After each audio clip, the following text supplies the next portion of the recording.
and welcome to this month's episode of Miracle Conversations. We are in September 2022, and I'm here with Dr. Dave Asomaning, and my name is Brittany New. I'm an entrepreneur living in Barcelona, and every month, Dave and I get together from across the world in 2 different continents and have this consistent conversation about miracle mindsets. Dave is an executive coach. And before we get into today's episode, Dave, why don't you introduce yourself and a little bit about what you do to the audience for anyone who doesn't know yet? Thanks so much, Brittany, for helping with this monthly show that we do on miracles, miracle mindset. Really appreciate it. And thank you for that intro. Yeah. So for those of you just connecting with us now who haven't been following us, this is just about the end of our second year doing this together. We do it every month. So that's been quite a journey. And we were reflecting on that a little bit with each other just before we got on here. So I live in Florida. I love Florida. Very sort of Caribbean feeling and tropical. And I love that aspect of it. And as you mentioned, Brittany, I'm an executive coach, and I specialize in my work in supporting CEOs, executives, entrepreneurs, and other leaders to develop miracle mindsets. And miracle mindsets lead to improved effectiveness, ease, and fulfillment in the professional and personal lives of the leaders I work with. And that might all beg the question, well, what's a miracle? A miracle, in my way of thinking, is a solution to a problem that seems impossible to solve. Solution to a problem that seems impossible to solve. And the miracle mindset's really about how to stay developing the mind, training the mind, thinking about things that enable us to take a situation that seems impossible to solve and then to really begin to discover solutions for said problem. So that's a quick snapshot. There are a couple of other things that we usually introduce the show with. So in 2022, we've been working on the theme of love in A Course in Miracles. A Course in Miracles is sort of our main source text for miracle mindset work. There are many other ways to approach it besides the Course, but it's a great place to dig deeper. And then in 2021, the year before, forgiveness was the theme for our monthly calls. And then coming up in 2023, the word miracles, that's going to be the theme. So we've had other themes like atonement, meditation, light, peace in previous years. And then this year, we've also had an anchor lesson, lesson 50 from A Course in Miracles. The headline is, I am sustained by the love of God. And then there's a wonderful paraphrase within that lesson that goes like this. Through the love of God within me, I can resolve all seeming difficulties without effort and ensure confidence. Right? So that's a reference to this idea that miracles are solutions to problems that seem impossible to solve. So that's that section of the lesson is saying that if we can connect with this divine love within us, that love will help us solve any and all problems without effort and ensure confidence every time. Pretty amazing. All right, so just a couple more things and then we'll get into the lesson for today. So if you'd like to know more about how this all gets put together in my executive coaching method in a systematic step-by-step way, then the place to go is the book I wrote on this, Nightmares to Miracles. It's available on Amazon, and we also have a link in our show notes about it. And looking forward to this next year, which actually will start in November. We always start 2 months before the change in the year. And we'll be, Brittany, you and I will be looking at a chapter on every call. Until we run out of chapters, and then we'll be doing something else related to the book. In addition to having our lesson for the month from A Course in Miracles. So excited about that, to roll that out. So, Brittany, one of the things I like to do before we get into the lesson is explain to people how you've helped me in such a significant way with initially beautifying and making more professional the worksheets that I was using with clients before they were a course or a book. And then after that, you helped me whip all of my stuff together into my course modules for a standalone course, Nightmares to Miracles. And then I used that course to then create the book. And you helped me sort of at each step of the way. So why don't you tell people a little bit more about what you do and where they can find you? Thanks, Dave. I really appreciate that shout out. It's such a pleasure working with you. And I just love the brand that you're promoting and loving getting behind that as well. So, what I do primarily is branding and applying branding to various digital products. So, that's where some of the slides and workbooks come in. And I've got a website, which is my name, brittanynew.com, where you can find out, how to get in contact with me, more of my services. I've also got a new portfolio on Instagram. I've been avoiding using Instagram for business, but I've done it and I've put some designs up. And my company name is Be New Media, so that's my business Instagram account. And I've also got my own YouTube channel where I do mostly tutorials to help entrepreneurs do things themselves in whatever capacity they can, make it as easy as possible. So yeah, that's more about what I do. And thank you for giving me the space to talk about that, Dave. I appreciate it. You're very welcome, Brittany, and you deserve it. I was impressed from day one with the quality that you brought to my very lame looking materials. I basically just had Word documents of stuff I was using to coach my clients. And I believed in the material that I was advancing with my clients and using to support them. But like I say, it was all kind of lame looking, not my area at all. You took that stuff and just whipped it into shape, beautified it, made it look attractive and professional. I was like, whoa. And time after time with every sort of different thing. And I'd send it your way and it'd come back and I'd be like, oh my goodness. And then I was like, wait a minute, maybe she can help me with my course modules. And then I was like, wait a minute, now we've done all of that and we have that history together. Let me ask if we can do this show together. So just so you all know, Brittany is not paying me to promo her. Just so you know, it's completely organic and just straight from the heart, with gratitude. And if it's a good fit for you about your project and your personalities, I don't think you'll regret it. She's excellent. So, all right. Thank you. Yeah, my pleasure. So we're going to get into the lesson now.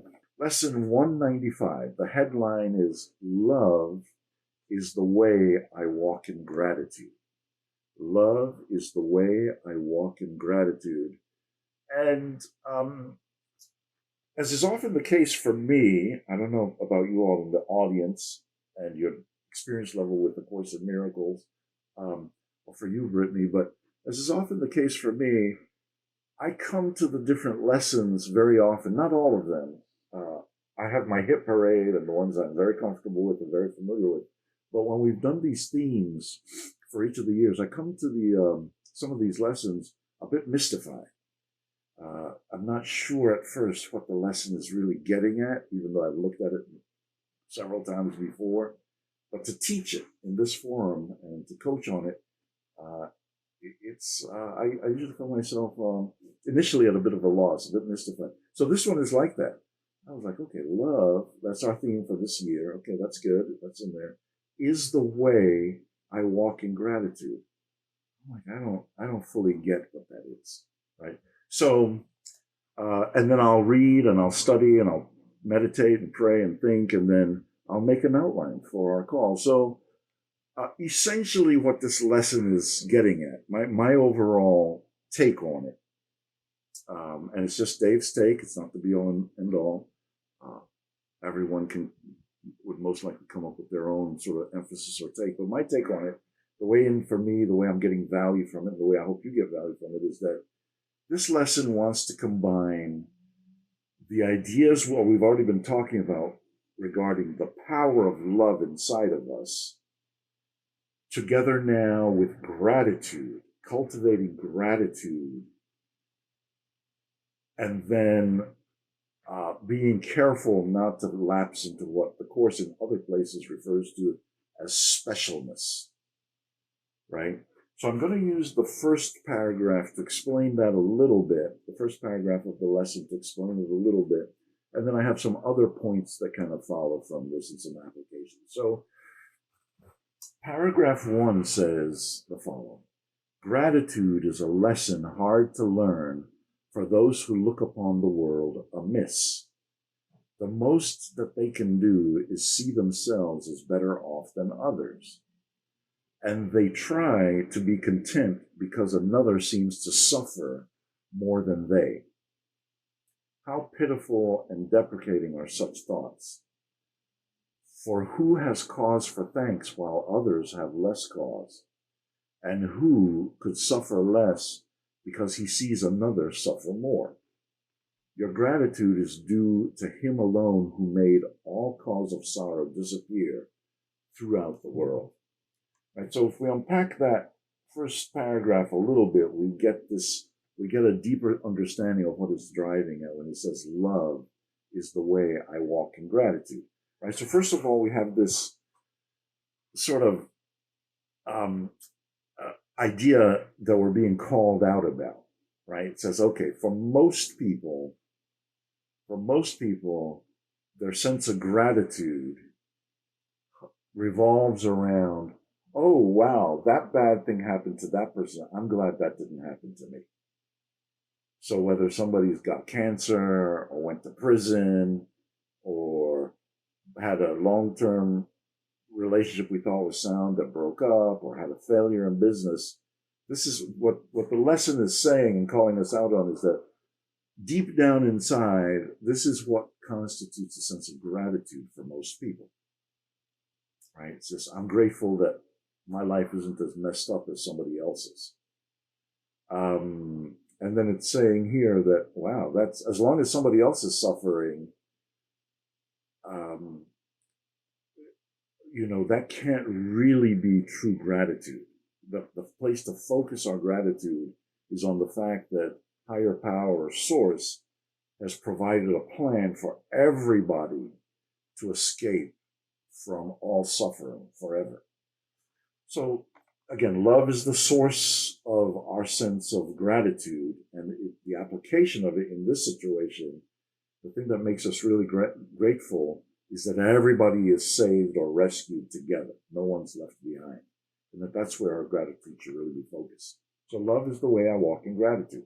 That's a sort of an initial simple overview, or I think a fairly simple overview of what that sentence is getting at. All right, Brittany, any reactions? Anything you want to say or ask or reflect on? Yeah, I just like to kind of reword things sometimes, because sometimes I feel like the lesson titles are like, they're very simple. They're intentionally simple. But if I were to write this lesson the way I understand it, it would be something like, God's love is what enables me to walk in gratitude, I guess. Because it's saying, instead of, having gratitude for that, dualistic, oh, this isn't happening to me, it's more like, because of God's love, which is universal and all the time, that is what kind of gives me the power. Would that be accurate according to what you're saying? It would be. Okay. It would be. Cool. The only thing I would add is that yeah, you wouldn't get this from the sentence. You're just expanding what the headline means. And a person wouldn't get the things I'm adding in from the headline. So what you're saying is complete there. What we're also unpacking here is that my gratitude, you're saying the love is the source of the gratitude. Absolutely correct. And then I'm training my mind not to make these comparisons in which I say, oh, I'm glad that I didn't get hit by that bus. Like, in other words, and I'm gonna try to see if anything I say about that, I'm getting it from the lesson, makes a difference. But you're spot on with what you said, absolutely, and I love it. It simplifies things, right? So yeah.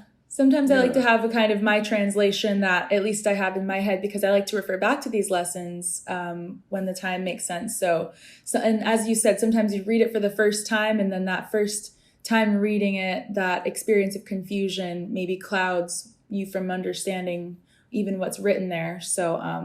That's probably how I would understand the lesson. Perfect. Wonderful. Thank you for that input, Brittany. So, as I usually do, I'm going to invoke the prodigal story here, the prodigal child story here, right? Because that, I think, for me, demystifies it very quickly.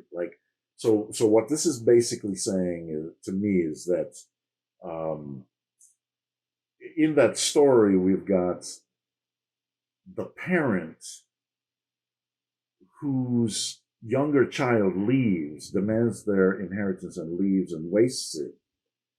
And then after struggling and not doing well at all, comes back in a state of devastation, really, looking for shelter and not much more than that.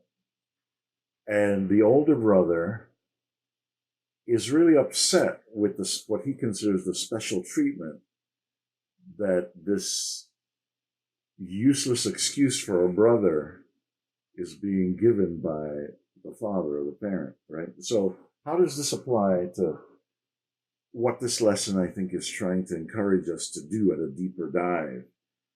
Well, the lesson is trying to help us, I think, maintain, especially if you look at that first paragraph that I read, it's helping us to maintain the same kind of impartiality that the father maintained in that story, right? So even though the son has wasted resources, in some ways has humiliated the parent, the family, and has come back in disgrace, the father kind of puts all of that to the side and just welcomes this child back as if nothing happened, right? Or actually is full of gratitude that this son is alive and back and can be restored.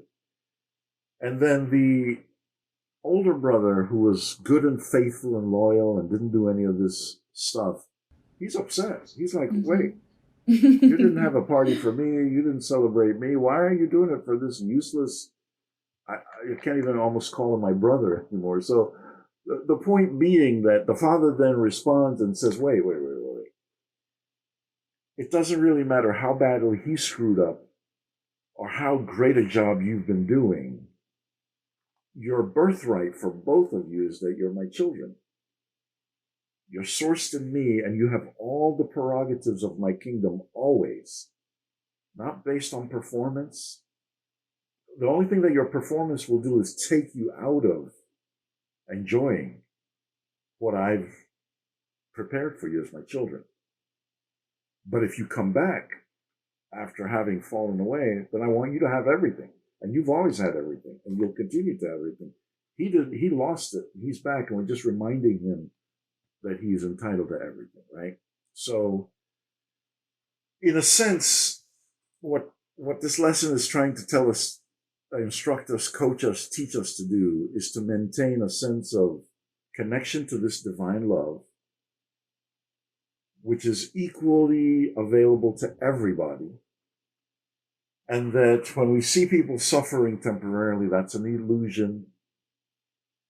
And to not use that as the basis for feeling superior to other people, right? Bottom line, it's like, oh, the love that I have available to me that's protecting me or guiding me is the same love that's available to somebody else. That's where my mind should pivot, right? So, pretty amazing that headline then becomes this about this emphasis not to lapse into this partiality of like, oh, I'm being treated, I'm lucky, I'm fortunate, somebody else is less fortunate, that kind of thing. Anything you want to say on this, and then we'll go to some of the other points that I think come out of this, and then we'll do some application before we finish. Yeah, just wanted to kind of another paraphrase. It seems like, God's universal love is like the default stage, and yeah, like you said, the only thing you can do is tap out of it and tap into it, but the love is the default, and that's where he always wants us to be. So, that's a little summary I'm going to have in my head. Good, good. I love your summaries. They're right to the point. They cut through some of the stuff that could make this, sort of mystifying, as I've been saying. So, just a couple of other points to touch on in the lesson itself. Paragraph 2 in the beginning says, "It is insane to offer thanks because of suffering." In other words, to be thankful of the fact that I'm all good and somebody else is suffering. Well, thank you, God, for that I'm not suffering, right? It's saying that's not the way to go. But it is equally insane to fail in gratitude to the one who offers you the certain means whereby all pain is healed and suffering replaced with laughter and with happiness. So it's encouraging us to stay plugged into that source of love, which can heal our pain and heal other people's pain faster, right? Um, just two more of these, and just a sentence each, actually, and then we'll put the lesson aside. I'll connect a few more dots, and we'll go from there. So, paragraph 8 says, "Walk then in gratitude, the way of love. For hatred is forgotten when we lay comparisons aside." Right? So in the story with the prodigal son, the older brother was beginning to veer into hatred. Hatred for the younger brother who came back and he felt didn't deserve anything. Hatred for the father who was giving him preferential treatment, right? And this is really encouraging us to have the mindset, which is, yeah, constantly bring your mind back from the edge or the brink of hatred, back to gratitude that God's plan is that everybody is treated with the maximal level of love that God has for all of us. He doesn't have favorites, right? Last sentence from this lesson, I'll pass it over to you to see if you have any thoughts, and then we'll move from there. So paragraph 9 says, "Today we learn to think of gratitude in place of anger, malice, and revenge. We have been given everything." Right? So this is, again, back to this idea of the kingdom, the prodigal story, where a father or a parent is so lavishly resourced. And when we're working with the Father in the kingdom, all those resources are ours. How could we possibly get distracted by somebody else's suffering into either kicking them when they're down and saying you're an idiot because you're not enjoying the benefits, or it's really annoying me that you get the benefits even though you don't perform. It's like, why would that affect me if I have everything to the fullest extent, right? So again, I think the opportunity here is to pivot into a really positive mindset more and more consistently, which is absent of hatred and malice and things like that. All right, any thoughts on this part of what we've been doing, and then some moves to application? Yeah, I think what's interesting is also we maybe forget because we're human that this love that we can tap into is really unlimited. And so there isn't a limit or a competition or a scarcity of opportunities and miracles and all of that. So unlike the prodigal son story, maybe one of the older son was jealous because maybe he thought, well, more for me when his brother was away. But in this case, we don't even have to worry about that. So we can have even more gratitude than in that case. Mm-hmm. Exactly. Beautifully Mm-hmm. said, Brittany. Excellent. And yeah, more for me, that's part of how we think in the ego mind. Or why am I not getting the special treatment? Now that he's back, it's like, okay, he's having a party. I really don't like that. And then the father reminds him, well, everything I have is yours. You can have 10 parties a day if you want. Why are you tripping? It's really, I mean, once it gets laid out so logically and clearly and simply, it's like, why would we ever get upset at anything? And back to what you said at the very beginning, it's limitless and it's for everybody, right? I mean, and again, the whole thing about rehearsing these things and practicing them not as just sort of platitudes, but as actual principles for living and for leadership is really, really exciting, right? So we'll do some application. Application we've done before many times, but it's pretty simple here. I think the application that I see the most often, um, and I see opportunities for the most often, is where my CEOs, executives, and entrepreneurs are like a little bit, and I've been like this too, so I'm not judging anybody, and I love my clients, and this is not saying anything negative about them. It's just the opportunity for growth that we all have that it highlights. What I see is that frequently there's a kind of a malicious thought that my people are incompetent, they're malingering, they're not performing like I want them to. And then usually what that leads to is I gotta really be like the jerk boss. Yeah, exactly.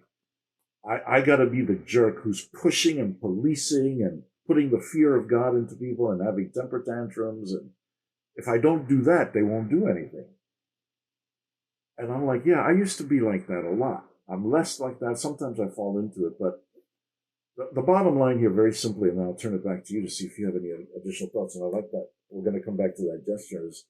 Um, it's a real epiphany for my clients, and it's a real breakthrough for us when a client begins to say, a high functioning, very accomplished, very successful leader with a lot of influence, a lot of resources, a lot of success says, oh, so what I need, the best place for me to be is in a peaceful, loving state of mind about everything and anything all the time. It's not part of my job to come down hard on people. I don't have to do that. And I'm like, yes, yes, yes, yes, and yes. That's exactly what we're trying to do here. And they're like, wait, but that feels weird. That feels like it's irresponsible, and I won't get as much out of people, and et cetera, et cetera. You can see the logic of it. So, any thoughts? Yeah, I was actually managing a couple of remote freelance employees under me, and I was very relaxed. I was very letting them be autonomous, and it led to so much growth for myself, my business, for them and their careers. And it was, I gave them complete freedom to tell me how many hours they had been working. I wasn't micromanaging. I wasn't monitoring, and I didn't have any problems. We got so much work done. They're very grateful for the opportunity. And yeah, I wouldn't want to do it any other way, because the feeling of having to micromanage and the feeling of having to be breathing down someone's neck, it's actually much of a harder job than to just kind of sit back, relax, and see what happens. And of course, if it doesn't work out, then you might have to let them go and see who else can fill the position. But it should always be like, this is what the miracle mindsets are trying to facilitate, is this kind of miraculous flowy energy where you don't have to worry and you don't have to force things, and things kind of just fall into place. So I mean, it's, it gets increasingly harder with the more intricacies of your business and more positions and things, but that's why you just have to be selective about who you have in leadership positions as well. And have everyone managing a good amount of people under them, and to where it's not out of control. But yeah, good people with autonomy is a setup for a really good self-motivated workplace. So this is what we're looking for. Excellent. Yeah, kudos to you for the experience you had of good leadership there, miracle mindset based leadership, and then sharing that with us. A great case study. And in my case, part of both the blessing and the challenge of working with clients, usually long term, is that the everything that we just discussed can be glaringly obvious, Mm-hmm. right, to a leader, and yet, and I'm not saying there are no excuses for it, but if it's a $1 billion organization, or a $5 billion organization, or $100 million organization, or even $1 million organization, it's like that, like you say, the intricacies, as you alluded to, and all the different moving parts, and the legacy issues that somebody might have inherited, or their own programming, in which there's the utter conviction that you must be aggressive with people, otherwise they won't move. I mean, all these things lead to the day in and day out um, sort of joy and um, exploration and discovery of how to support a leader over a period of time to go from something that is subpar or suboptimal, although held very tightly, and then to support them. In other words, in my line of work, uh, go from point A to point B, and it's the blessing that gives me a job to do, which is that people don't have the understanding or the know-how that we're talking about. And then it's my privilege to help people over time evolve through the stages of growth. So, yeah, it's amazing. And then once it's coming together, it's like, wow, like it's such an epiphany when things get into a flow state and more of that with more and more parts of the business. Um, and it's really, it's not surprising to me anymore, but it's curious how much of the corporate world is built on aggression. Yeah. Of different kinds, whether it's in Absolutely. academia Yeah. or the military or politics or the regular business world. It's a grind. Again, not putting anything down and not judging or labeling it, not saying sort of what this lesson say. Oh, I'm happy that there's that suffering over there and I don't have that suffering. I'm not saying that, but anyway, it's just an opportunity, is what I'm saying, to bring all of this to play. I was going to say, I think it's when you were mentioning the this part, I was thinking it's the movies. Is it movies imitating life or life imitating the movies? But I know someone who had a boss who thought he was the Wolf of Wall Street, and that's how he treated his employees. And lavish parties, but then crazy discipline, and like it was just madness. And they were like living out this movie fantasy of being the boss or whatever. But yeah, it's crazy how much of our culture has this kind of authoritarian leadership, if that's the right word, authoritarian. Yeah. True. It's true, and again, this is you're teeing this up. We didn't, folks who are listening, we didn't plan this ahead. You're not teeing this up through our having prepared for this, but one of the things I'm really grateful for is that there is a plan to escape the toxicity of a lot of what goes on in the world. Especially, I'm a news junkie and I listen to a lot of news from a lot of different directions. I have clients in all kinds of different places that make it necessary.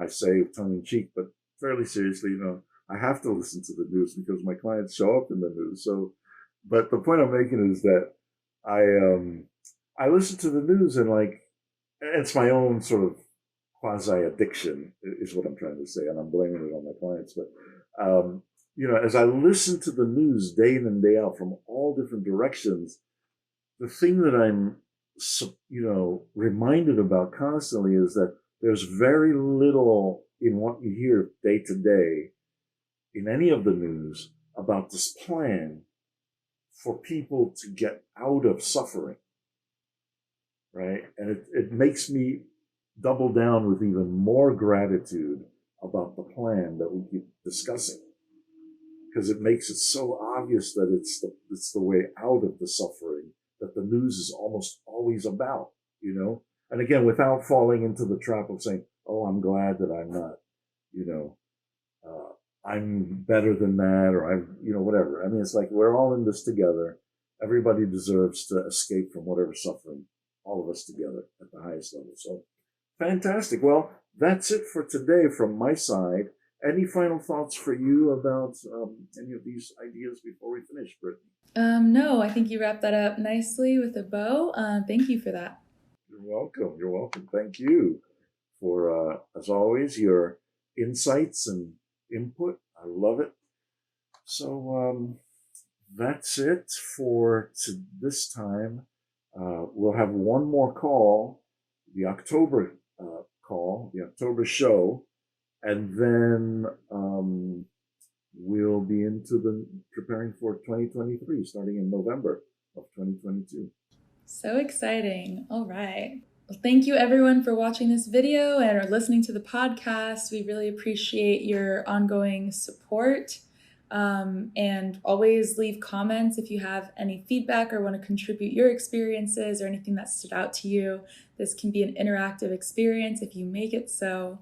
We'd love to hear from you. We really would. And thanks for those of you who do follow us and do send us your comments. It means the world to us. It's great to be interactive that way. So, well, thanks a million, Brittany, for this month's show. Exciting as always. And have a great month. And I'll see you in October. All right. I'll see you then. Good to be with you today again. All right. Thanks, Brittany. Bye for now. Thanks to our audience. Bye. Bye.